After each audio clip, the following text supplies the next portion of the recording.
This is Brass Tactics, policy and strategy for the people, not the politics.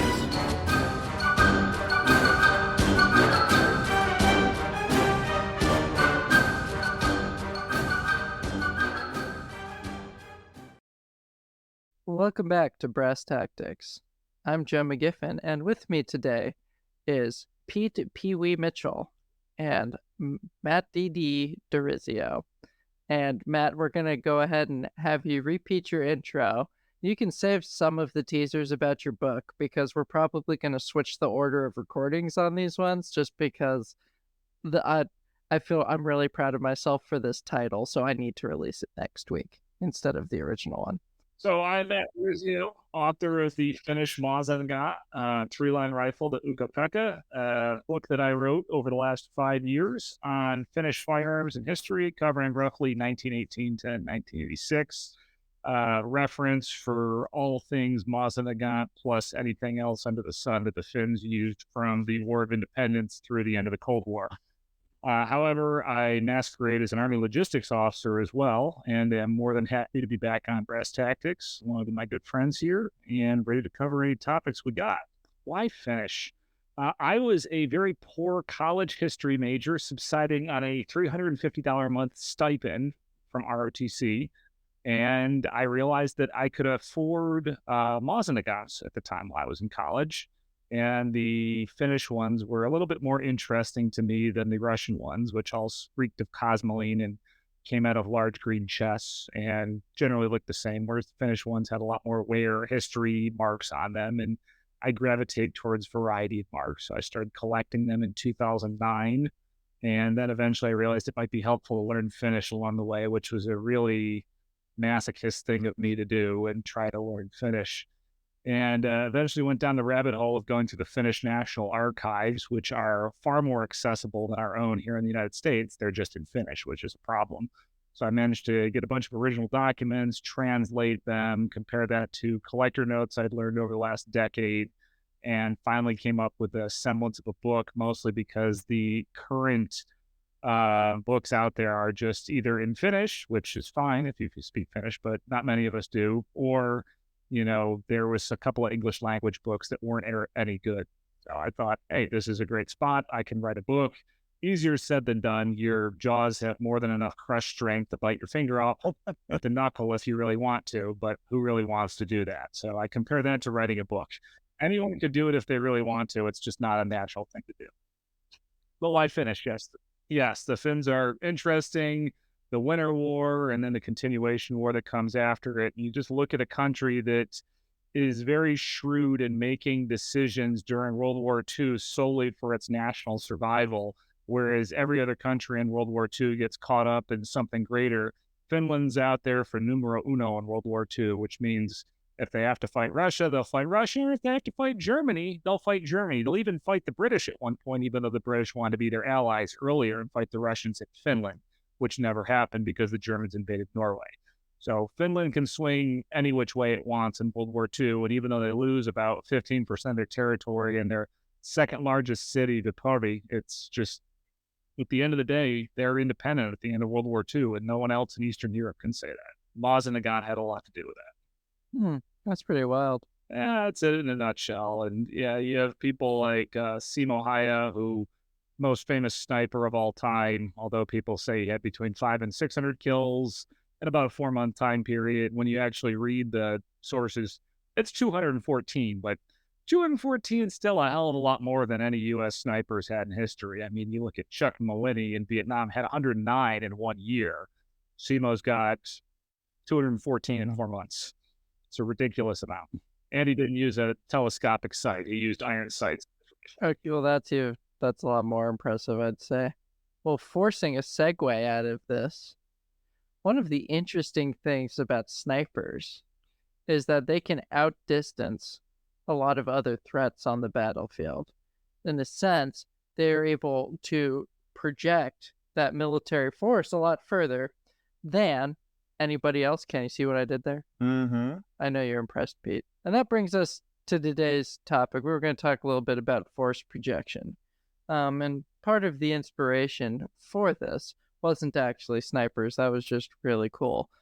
it was Pete cannot stop talking about this overpriced raft the United States Army has been floating over to the Levant as of late. So you want to talk JLOTS? See, Joint logistics over the shore. Just waiting for Pete to jump in here to talk about how cool the raft is. It's a really cool raft. I just want to ask, how many other countries right now could put together a giant, expensive floating dock and park it on the other side of the planet from their homeland? Well, I mean, the Persians improvised one of these back at the end of the 4th century BC, so... Are you comparing Xerxes' pontoon bridge over the Hellespont to a floating dock 5,000 miles away from U.S. homeland? Yeah, they're both basically based off of Archimedes' principle of buoyancy and water displacement. I think the better historical analogy would be the mulberries that the Allies found in Normandy. Yeah. That's really the only time you see anything like this in recent history. Up and float in the bathtub too, Joe. That does not make it a pontoon bridge. It's the same basic thing. You've never stacked another. They now make rubber duckies that come with other littler rubber duckies stacked on top of them. So yeah, same basic thing, same vibe.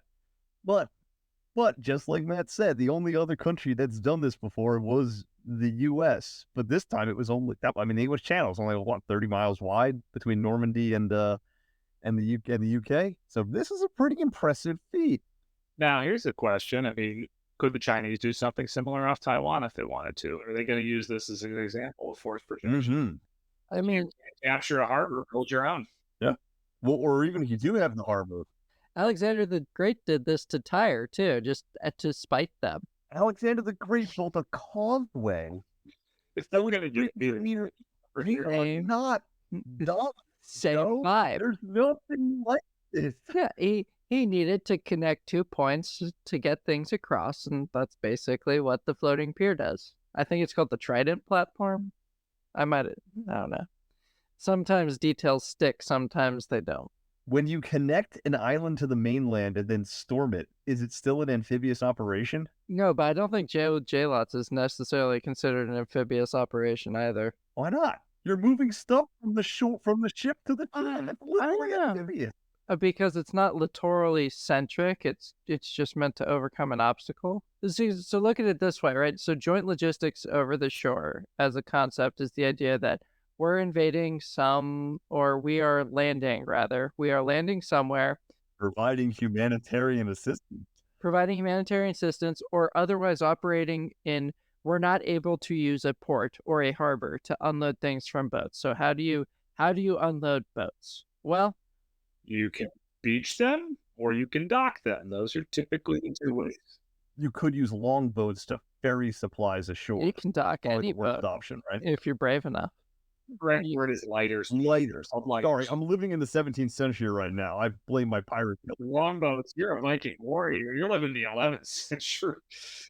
No, a longboat's also the name of, like the cutter or a pinnace, like the small boat on a larger boat. Generally speaking, yeah. So you need a harbor. You need a harbor to park the big boat in, and then you need a dock or a wharf or a causeway. I am not up on my nautical terms. You need some sort of thing that juts out into the deep water so that you can unload that boat. And if you don't have that thing, you need to use lighters, rafts, or some sort of ferry to shuttle things from the big boat to the shore using littler boats. Or you have rows, right? That you just beach, like Matt said.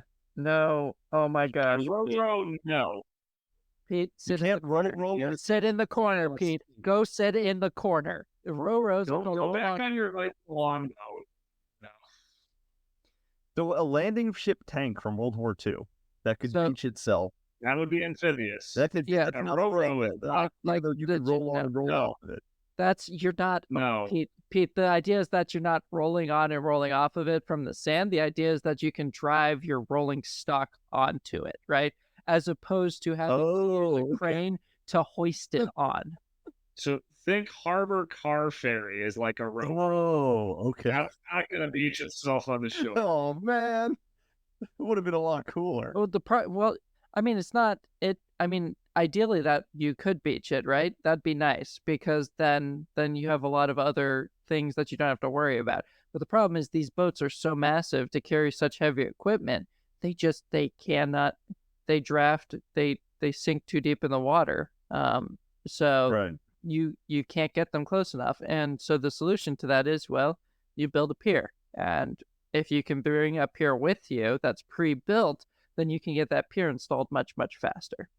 But that even then we still use lighters and stuff, right? We do have smaller boats that can beach themselves and offload troops and equipment that way. So we use a mix of both. And the idea is that you do this fast because you don't have time. You don't have time. You have to somehow get people into that area so that you can seize the actual harbor if there is a harbor, right? So it's all based around being able to quickly deploy troops into an area so that you can use them. Because if you cannot deploy troops fast, then somebody can build a defense much, much faster. Like going back to Normandy, that's a great example, right? Because the whole thing was dotted with the pillboxes and all of the other stuff you see in Saving Private Ryan. Like, the longer it takes for you to get people off, the more exposed you are. The more exposed you are, the more costly this entire endeavor becomes. This wasn't the U.S.'s first choice for projecting its humanitarian assistance, in this case, into Gaza, right? Because at first they were trying airlift. No, you just dumping supplies. a cynical view would be that the military maintains all of these things for national defense, which is a very important mission. That being said, it's a very expensive mission, and you feel like you should get some sort of return on investment. So you might not be using it for military reasons, but you can still find a reason to use it. I mean, honestly, it probably could have just docked ships in Tel Aviv and moved the supplies via land, but then it wouldn't have looked cool, and you wouldn't have projected force, and you wouldn't have been able to show your allies, look what we're doing, and you wouldn't have shown the Chinese, hey, we could just as easily build this in the Pacific if we really wanted to. The messaging is very important. I think that's lost on a lot of people. And yeah, that would seem like a collaborative effort with Israel, which might have been deemed by some to be distasteful. But also it's a great opportunity to flex a capability that would definitely come into play in a scenario where we're trying to assist Taiwan, right? Yeah, especially in the Western Pacific.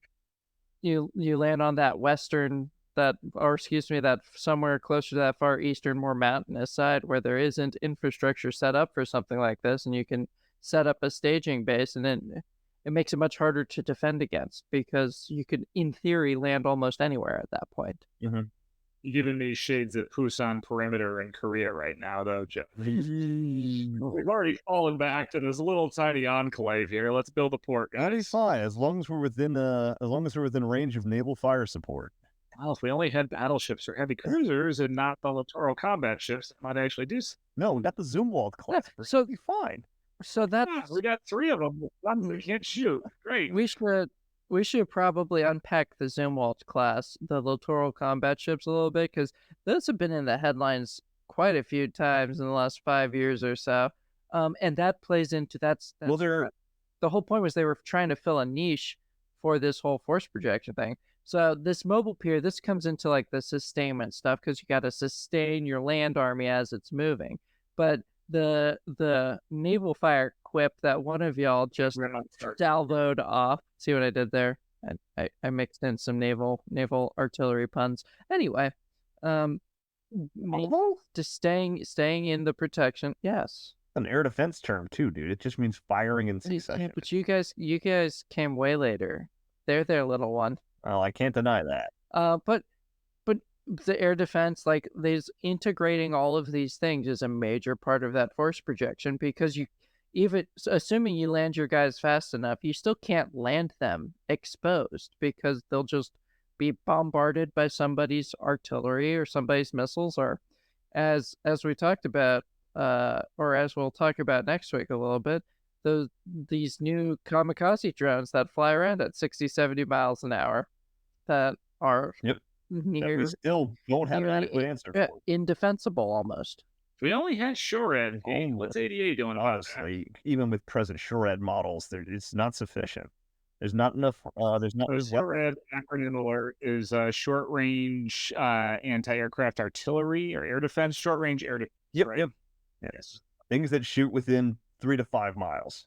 You know what? Maybe have you seen those old people airbag vests? Like, look this up. They make these vests now that like sense when an old person is falling, and it pops an airbag to protect their hips and head and back from breaking anything. Maybe we That sounds develop. fun. Maybe we need to develop some sort of reactive armor like that as a defense against the first-person view drones. Holy crap, they're real. Yeah. Yeah. I mean, reactive armor, you can't put it on everything. You still have to have viewports. You still have to have hatches. No, you're putting it on people. You Like, still have to have. it has some sort of micro radar in it, so it can detect something flying at you fast enough, and it counter floofs to stop the FPV. Now I'm not it's sure I would trust now it's a AliExpress. good time to remind Joe about Newton's first law of physics, which talks about for every Pete, you're explosion laughing at me outward, about there's this. equal amounts of I am filing this. explosion the other way. It's like a shaped charge, though. You do know shaped charges make a lot of boom. Yeah, it's just the other direction, but it's just like a beanbag. Listen, you can mock me now. I am filing. Your chest. I am on the U.S. Patent and Trademark Office website right now, and I will remind this of you when General Dynamics is cutting me some big fat royalties. Okay. Sure thing, dude. I'll be there when I see it. In the meantime, now that we're away from geriatric airbag drone defense, more importantly, how do you push your logistics into a contested area, especially one where you don't have air superiority? Well, I think you would need what we talked about earlier, some kind of littoral presence on your Navy. If your littoral combat ships actually worked as designed, you could use those. Since they don't, you'll probably have to use your destroyers. Mm. Yes, since we don't have any frigates, we would have to use destroyers.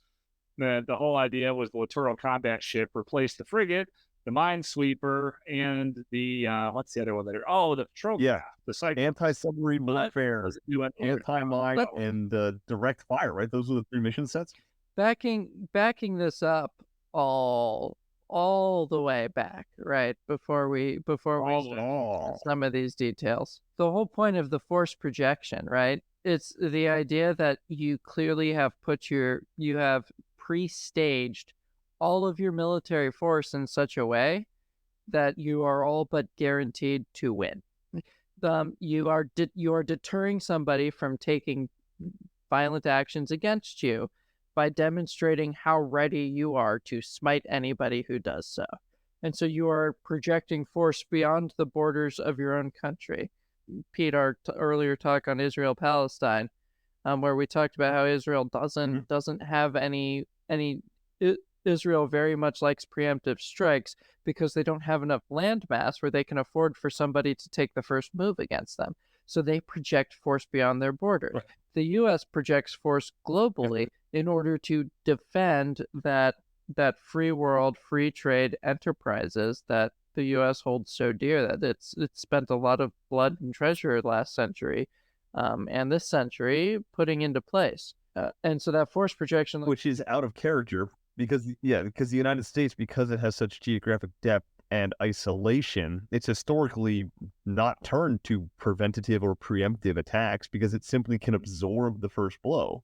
Pearl Harbor being a really good example. It's somewhat paradoxical because the geography of the United States would suggest that we don't have this appetite for, and we certainly still don't. We project force beyond, but then we still wait for somebody else to make the first move before we pull a trigger. So it's sort of there, but not there. But when we pull that trigger, we are capable of pulling that trigger pretty quick around the world based off of this concept of force projection. And now, in order to maintain the capability of landing like land troops into any of these areas, you have to have the naval power in order to protect those troops while they get into position. And that's where it comes down to this diverse mission set that you all very excitedly got into, and I already got lost too. which comes around with the Navy constantly innovating, like with that recent Zumwalt class, which frankly Admiral Zumwalt deserved a better legacy than this half-working new class of ship. To be perfectly fair, so let's talk about The ship don't work. The Zumwalts don't work, and the littoral combat ships don't work. The problem is we built a lot of littoral combat ships, and we built two different classes of them because it's even better when you split your national defense base that way. Rather than having one design and one standard, you have two different designs, two different training pipelines, and two different logistical chains of supply for spare parts and everything else. And all that to say is they've been stricken for the naval record and they're all being scrapped. We're scrapping them after less than a decade of service or trying to pawn them off on our allies who don't. Nope, nobody wants them. And unlike the Oliver Hazard Perry class frigates, even with 30 years of wear on them, people couldn't sign up for those things fast enough because they did their job and they did it well. And they could take the licking and keep on ticking. You had two different Oliver Hazard Perry class frigates in the 80s that took extensive damage and both survived and were rebuilt. The Stark took 2 Exocets, and the Samuel B. Roberts ate a couple of mines, which would just obliterate a littoral combat ship. But they were real bigger ships. So what was the original idea behind the littoral combat ship? Why did we feel the need for it? And like sort of into this, we could talk a little bit about, because I know if you know two things, Matt, it's ships and naval history. Because what would a apex predator army logistician be without those two niche topics? But so like, because at some point aircraft or destroyers stopped being about submarine hunter killers, right? And became very much air defense and other missions, right? So can you talk a little bit about like the OG naval missions and how things evolved to a point where we felt like we needed the littoral combat ship in concept, if not in actual fact? Well, the Navy's always seeking to economize and have fewer ships to do the same amount of things. They're huge fans of jack of all trades, master of none. Look no further than our naval aircraft. I mean, you go back to the 90s, we had F-14 Tomcats, F-18 Hornets, S-3 Vikings, A-6 Intruders, AE-6 Prowlers. Guess what we have now? F-18s, more F-18s and some F-18s to do all those jobs. F-18s do... I had an RMI instructor that always told us, if you only have one thing, then you be the best at that one thing. Yeah. So same thing with the Navy. At the end of the Cold War, we have Avenger-class mine countermeasure ships, which are effectively minesweepers. We have Cyclone-class patrol craft, which are a step above PT boats. I mean, they're effectively PT boats. And then we have the Oliver Hazard Perry-class frigates, which are what you would think of as an anti-submarine warfare ship with some limited fleet defense with missiles and guns and some self-defense. That's the ship from Red Storm Rising, right? The Sub-Hunter? Yeah. Perry? Okay. Rather than replacing all of those with new designs, the Navy thought to themselves, well, we're going to be involved in a bunch of smaller wars in the future, which they were right about. We need a Street Fighter design. It's the 90s, right? So Street Fighter's big, cartoons, everything else, video games. That was literally the working concept for the littoral combat ships.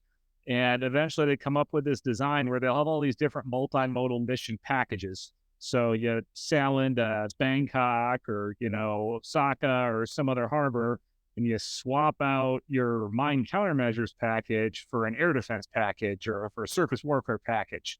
And it's just a matter of plug and play. It's like different Legos or Transformers.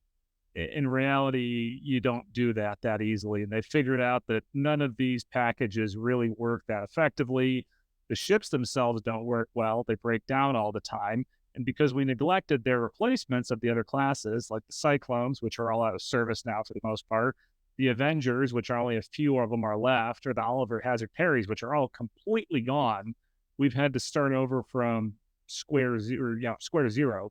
And now we're finally trying to build a replacement frigate. So we were going to adopt the European FREM design and use 85% commonality. But then NAVSEA got a hold of it like, no. We're not going to build a European ship. We're going to build an American ship.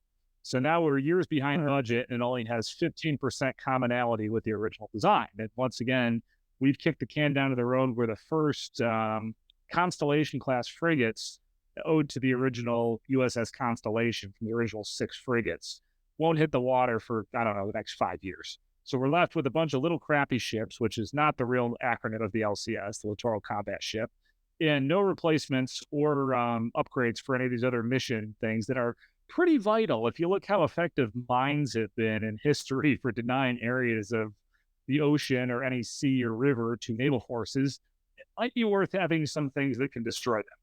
Yeah, especially We have some wind-hull Avengers from the 1980s that leak and don't work. all you do is look And at a the. handful. You can just look at the Black Sea right now and how the Russians have used mines to effectively canalize the Ukrainian shipping all the way to the Romanian coast, and that's to say nothing of smart mines that could be. This is really interesting in terms of how the US started tinkering with its force projection formula in the past 60 years, especially given a few episodes back, we talked a lot about China. When we did the deep dive into China, we focused a lot on this A2AD principle, anti-access area denial, of which mines play a significant role. Submarines play a significant role, and these other new ships that we're talking about don't. And these assets that are being used are literally developed in order to neutralize the force projection capabilities that the US had. You can't get the LCS, you can't get any ships inside in order to protect the troops while you land the troops, because you've created this safety bubble.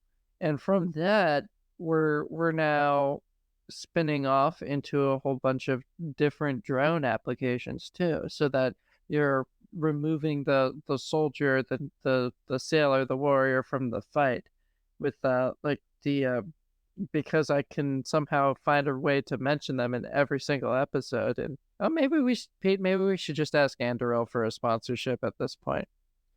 Laugh all you want. They were just awarded a contract because they figured out how to make a large autonomous or a large UUV.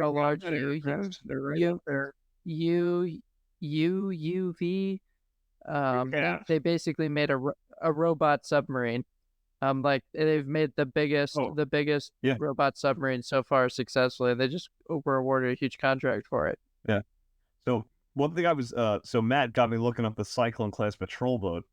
We built 14 of them in the 90s, and they were stationed in the Pacific and in the Persian Gulf, and they cost $20 million a pop.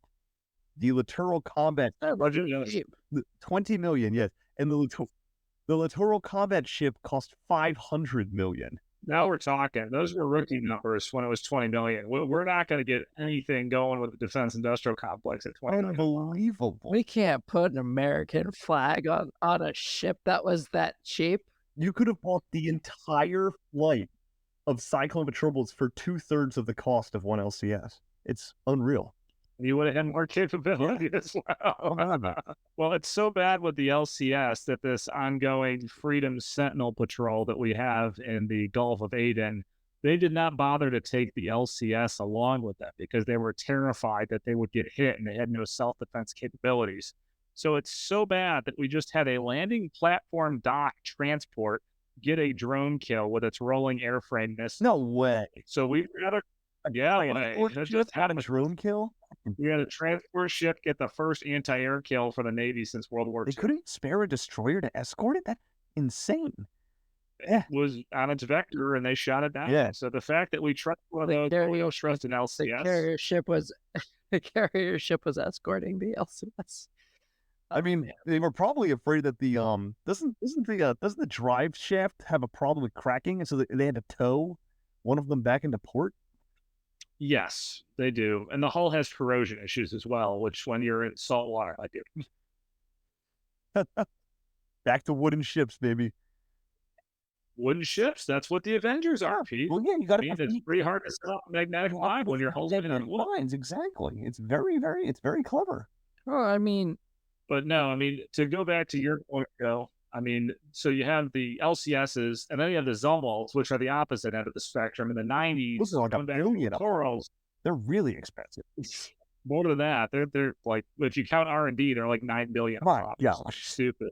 And each round for their guns cost $500,000, and we only bought a few hundred rounds that we'll never use. But in the 90s, you had a big debate over decommissioning the Iowa-class battleships. After the Gulf War, we decommissioned all 4 of the Iowas, which were reactivated in the 1980s when Reagan had his quest for a 600-ship Navy. And Congress mandated that 2 of them were kept in a ready capability in case we ever needed naval warfare or naval surface gunfire support. And the whole idea was the Zumwalts would replace them with super high-tech 6-inch guns. If you're wondering, 6 inch is 155 millimeters. So you think to yourself, we use the same 155 millimeter the Army used, right? Wrong. We developed an entirely new no ammo. The ones that are all the rage right now in Ukraine. Matt, what was the armament on an Iowa-class battleship? Just the guns, not counting the extra missiles we gave in the 80s. 9 16-inch guns, and I think, I don't know. I forget how many 5-inchers they had left after they upgraded. Yeah, they had about a dozen 5-inch guns as a secondary, and then in the 80s, we slapped Tomahawks on them as well. No, I have no idea why the Navy decided to pick a different 155, probably because they didn't want to talk to the Army. The problem was they planned to build several dozen of them, and when they only built 3, the R&D costs spiked out the roof. And we still don't know what to do with them because they have fewer vertical launch cells than a Ticonderoga-class cruiser. They weigh more than a Ticonderoga-class cruiser. They're bigger than one, but officially they're a destroyer. So we have something like a 14,000-ton destroyer, which is as big as a World War I era battleship. 14,000-ton displacement? I forgot they were that big. They're stupid. Oh, well, they're chunky. Let me check the stats. They don't look like it, I think, because of the tumble-down hull. That's unbelievable. I'm sorry, Pete. They're almost 16,000 tons. 16,000 tons, yes. Probably around 20. 27, 28, yeah. We're well above a heavy cruiser into an early pre-dreadnought tonnage with 16,000 tons. They're massive ships, and it's technically a coastal defense battleship. So we have useless ships, Joe. We have useless ships with power and the Arleigh Burke is great. Build more of them. The Arleigh Burkes are good, but you can't throw an Arleigh Burke at every problem in the world because you don't have enough of them.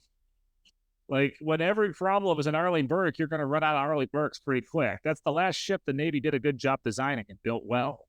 And the problem is we took it out of production and then literally threw it back into production. Like, well, we can't figure out anything to do better, so let's make some more of this. So we're on Arleigh Burke Flight 4s, which are like Arleigh Burke version 4s at this point. And the youngest Arleigh Burkes are already, or the oldest Arleigh Burkes are already 30 plus years old. They've got some old hulls at this point. And we're just going to keep making them because we don't know how to do anything else. So yeah, you'd have to use Arleigh Burkes in a littoral environment. And some of the newest Arleigh Burkes do have anti-ballistic missile defense capabilities. Not all of them do. The newer ones do, which would aid in that environment. But really, going back to force projection, Joe, and trying to steer us back on topic, any true contested projection of force amphibiously or in a littoral environment is going to have to be a collaborative effort between the Navy and the Army. There's no way the Army could do what it's doing right now without getting shot to pieces. A few mortar shells or a couple 107 rockets, and they're already going to be in trouble. Yeah. The Army does not have organic capability to protect itself in the littoral. You can't put a Patriot or any of the modern SHORAD systems up there. It doesn't work.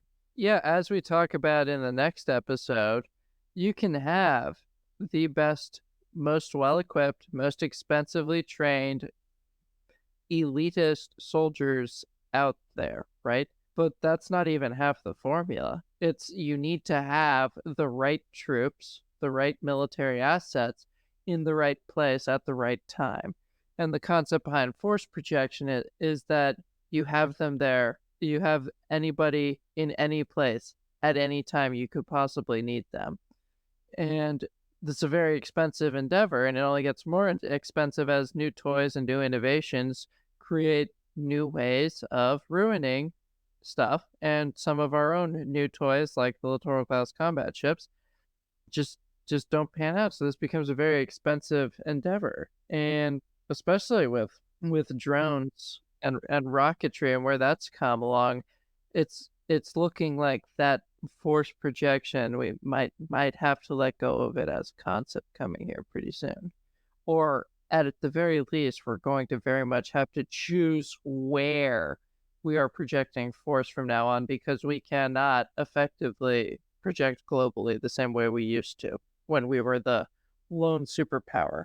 That's really interesting, Joe. I think that's a good point, Joe. I mean, well, look at another method of force projection that the Army has, airborne envelopment, vertical envelopment, our lovely airborne forces. Is it a capability we have? Yes. Have we used it as designed in decades? No, and we probably yes. And I'll give you an example. The Russians tried to airland troops during the battle for Kiev during the initial invasion of Ukraine, and the Ukrainians, to their credit, took a bunch of firefighting equipment, other heavy machinery, and parked it on a runway, which was enough to stop an air landing. And the Russians didn't want to do a paradrop operation either. So the whole plan, the entire plan for capturing Kiev, got ruined by a few fire trucks. Do you believe also?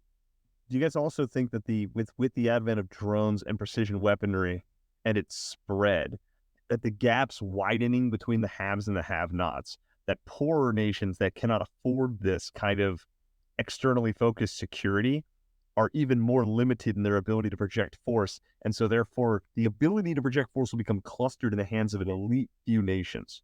I I can see where you're going, but I don't know. Go ahead, Matt. It's a double-edged sword, though, because nations are gaining an ability to defend themselves in ways they previously couldn't. Like, if Russia invaded Ukraine, all things being equal, the fact that Ukraine wasn't independent in the 1960s or the 1970s, let's assume we had present-day borders with technology at that time. The Russians already would have won. Right. But and also I'm thinking like the 1890s when all you had to do as a small country to project power was to park a gunboat off the shore of the country you wanted to intimidate. Hey, Yeah, hey, very cheap. hey. And then you would get We look like that picture and we don't like it. Africa, isn't it? Or I'm thinking of the Jaguar incident, right? Where is it? Hit me. Oh, I knew it was some kind of a colonial gunboat. Amazing. Absolutely amazing stuff. But yeah, that was what it was very democratized back then. Anybody could do it. Now, what? Basically the US. Could the United Kingdom invade the Falklands right now? Here's another counterfactual. Could the Falklands happen again with modern technology? I don't know because I don't know how they're equipped, but I don't think force projection is going to become concentrated because Matt just painted a very grim picture of at least half of the formula for force projection of the US, and the US was the apex projector of force. I think what you see now with these air defense anti-access area deniable capabilities like the ballistic missiles, the drones, the mines, the submarines, everything China's done, it is far cheaper to deny somebody access to your area than it is to project force elsewhere. So I don't think anybody's going to be effectively projecting force in a meaningful way outside of like being on the precipice of a hot war, like mobilizing troops to somebody's perimeter and concentrating force projected in a very, very specific direction, because you can, until somebody figures out how to defeat, like, if anything, what we talked about with Iran's missile strike against Israel is proof positive of just how effective A2AD capability is, right? So I don't think force projection is long for this world unless somebody starts literally just spamming kamikaze drones, something that is so cheap and indispensable, and you just really don't care if they land indiscriminately. It's going to take a game changer. The Air Force has been working on putting people in space. It's going to take some kind of new vertical envelopment or game change. Right now, it's a pendulum. It swings both ways. We have swung all the way to the point where it's really, really hard to do force projection. Well, we live in the U.S. where we throw billions and billions of dollars at any problem, and eventually Rand Corporation, DARPA, is going to think of some smart idea around this. Now, I'm not smart enough to know what that is, but I would think that we'd have people in the highest places, or at least I would hope that we would do, that are looking at this problem and are trying to find a solution. Yeah, because the traditional answer to this, human wave attacks, won't work. Gas-propelled reactive armor. We're all gonna get the grandma suits with the big bubbles that pop up, right? You really can't throw men at this problem either, because you have to have equipment with them. Again, this is Yeah. you can't just Napoleonic War your way out of this problem. We're going back into the territory we hit last episode where we talked about robots and AI. I feel like that's the solution. This episode is setting up really well because I'm going to publish these out of order. Even if the Russians win in Ukraine, right, and they're playing in their literal backyard with all the advantages possible, the cost that they're going to have suffered will have been so tremendous that we don't know. Like I said, this is going to be a lesson. This is a lesson war, a model war in like the worst ways possible. Yeah, I mean, they're inflicting generational harm on their society right now, but the true cost won't be known for years and decades to come with the amount of young men that are dead, maimed, convicts that have been let out of prison and released back into society. Not to mention, I'm sure, the public health crisis that's going to occur once all these people with PTSD return home and they don't have services to help them. So, point taken there, Pete. Absolutely. But yes, Russia can't project force in its own backyard with every advantage. It's really hard to imagine how a lot of other countries can sell a fleet all the way around the world where everything becomes constrained. Your lines of communication, your lines of supply, logistics, spare parts, ammunition, reinforcements, everything becomes that much harder. So I think a step up from, say, Ukraine would be looking at what China would need to project force off of Taiwan. And in that case, we're somewhere in between what Russia's doing in Ukraine and what the U.S. is doing off the coast of Gaza, which is granted a humanitarian effort. But you would still need to move forces via the ocean, and you would probably still need to, if not capture a harbor, have enough amphibious capability to affect the equivalent. In such a world as this, how do you maintain a globalized economy? If it's become to this point where each nation can now defend itself, the democratization of force has gone down where you cannot project power no matter how wealthy you are or how affluent or how many people you have. How do you maintain the global commons? Or are we approaching a new dark age, essentially, of this new Westphalian order where the nation state becomes again the autonomous actor? Adjust insurance rates for increased piracy and live life like it's the 1850s again. That's the problem. Piracy's always been punishable by death. The problem is identifying who's a pirate and who's a privateer, who gets legal. Being a merchant marine is going to pay really well. We should have went to the Merchant Marine Academy, gentlemen. We made the wrong choice. I don't think I want to be in the Merchant Marine right now. We just said piracy's on the rise. No, not with the ships. That's right. Well, so in this proposed scenario, though, like the international maritime law it's either going to be challenged or everybody's just going to agree to what it was before, back when nobody really had a significant monopoly aside from the British Empire. Well, I think we're in a new age where we have not invested enough in our own forces. And do we have the opportunity to do a PR stunt like moving supplies off of Gaza? Yeah, because the worst thing we're going to get hit with is a few mortar shells or 107s. When you look at the state needed to project force somewhere in the Pacific, let's say we wanted to land call it a brigade combat team worth of equipment somewhere. You would need to mobilize the entire U.S. transportation fleet to do that. Like we're talking all 8 of the Brayhan Somervilles. You're talking probably pretty much all the landing craft mechanized we have, naval support, everything else. And look at World War II. Right after Operation Overlord in June of 1944 in the Atlantic, you have the Operation King II, which is the invasion of Leyte, the Philippines, right? MacArthur. 700 ships. 700. Our Navy right now isn't even half of that. And we had 701 operations. While we're forgetting everything that was going on in Normandy. And all that, though, for a brigade combat team, which is less than, 4,000 men plus equipment? Yeah, a brigade combat team, roughly 4,000 dudes that do that. Yeah. That's it. And that's the entirety of the United States transportation fleet. And plus, you think about losses, one of those things hits a mine. You lost 1/8 of your capability and forget about all the people on that. The ship is irreplaceable. That is a big problem. Like as tune in next episode as well, right? Because we talk a lot about attrition rates. Like, can you afford to take the losses that you are probably going to take in the next conflict? we can't afford to lose a ship today. I mean, just one ship is such a huge loss in capability for the Navy, or one of our precious Army transports as well. My grandfather worked on the shipyards at Chester during the war. They would put a Liberty ship off the slip every 28 days. It takes years now for a container ship to be built because they're humongous. They're a massive because of economy of scale, but also because of other concerns. It's Well, that and our merchant marine is atrophied. Well, the average age of a merchant marine ship is something like 28 years old at this point. Yeah, They're rarely use it. Yeah. They're rusty. They're worn out. One of the ships that was supposed to support the humanitarian effort off Gaza got halfway across the Atlantic and engines crapped out and had to go back. I didn't even hear about that. No, So it would bode well.